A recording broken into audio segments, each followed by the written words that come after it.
زیادہ شیک کرتے ہیں اور گردن میں بھی اب تو گردن بھی جو ہے وہ شیک کرنا شروع ہو چکی ہے۔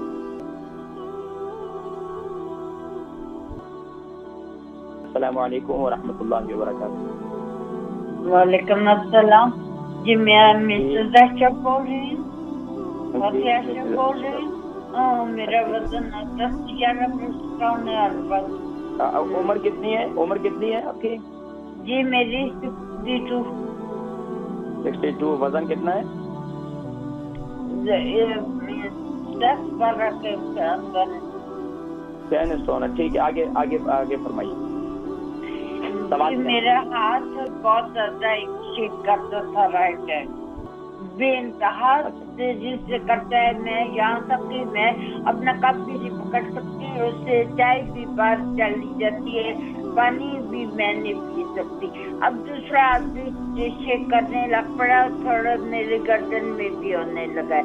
میں آپ سے درخواست کرتی ہوں کہ پلیز مجھے اس کے لیے کوئی چیز بتائیں۔ اور دوسری بات یہ ہے کہ بتائیں کہ آپ کی یہ کتنا ٹائم ہو گیا آپ کے ہاتھ شیک کرتے ہیں اور گردن ابھی شیک کرنا شروع ہو گئی؟ یہ کافی ٹائم ہو گیا ہے، تقریباً سال ہونے لگا ہے۔ اچھا، تو ڈاکٹر کو بتایا آپ نے؟ ڈاکٹر کو ایک دو بتایا، اس نے کوئی غور نہیں کیا، اور آج کل تو ڈاکٹر ملتے ہی نہیں۔ آپ کے شوگر کی آپ انسولین لیتی ہیں، ٹیبلٹ لیتی ہیں؟ جی آپ انسولین لیتی ہیں، ٹیبلٹ لیتی ہیں؟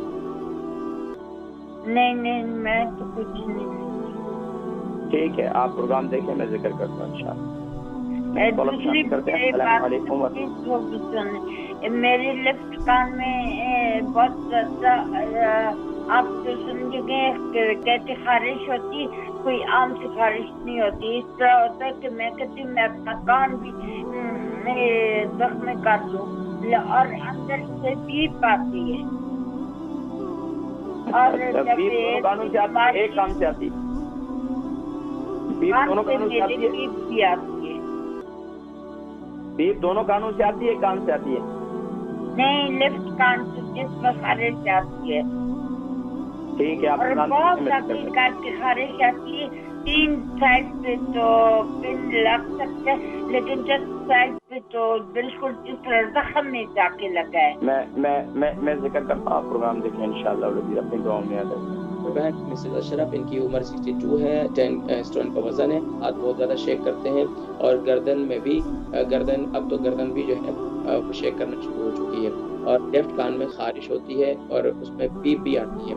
تو دیکھیں، اس کے لیے سب سے بہترین یہ ہے کہ آپ ہلدی والے پانی کے ساتھ رات کو میتھی دانہ استعمال کریں، اور صبح کے وقت میں آپ جو ہے یعنی کہ صبح ناشتے کے بعد زعفران والا دودھ اس کے ساتھ 1 چمچ میتھی دانہ پاؤڈر جو ہے اس کو استعمال کریں انشاءاللہ۔ اور اس کے ساتھ ساتھ آپ اپنے پاؤں کے تلووں کا مساج، اپنی ناک میں تیل اور اپنے ہاتھ کا مساج، بیٹی ہیں ان سے کہیں، بیٹے ہیں تو ان سے کہیں کہ وہ آپ کا مساج کریں، تو انشاءاللہ مزید شفا ہوگا۔ اور جہاں تک رہی کان کی بات ہے، تو کان کے لیے آپ ڈاکٹر کے پاس جائیں، اور جب آپ کی پس نہیں سوکھے گی تو اس وقت تک کان کے اندر جو ہے یہ کوئی انفیکشن وغیرہ ہو سکتا ہے۔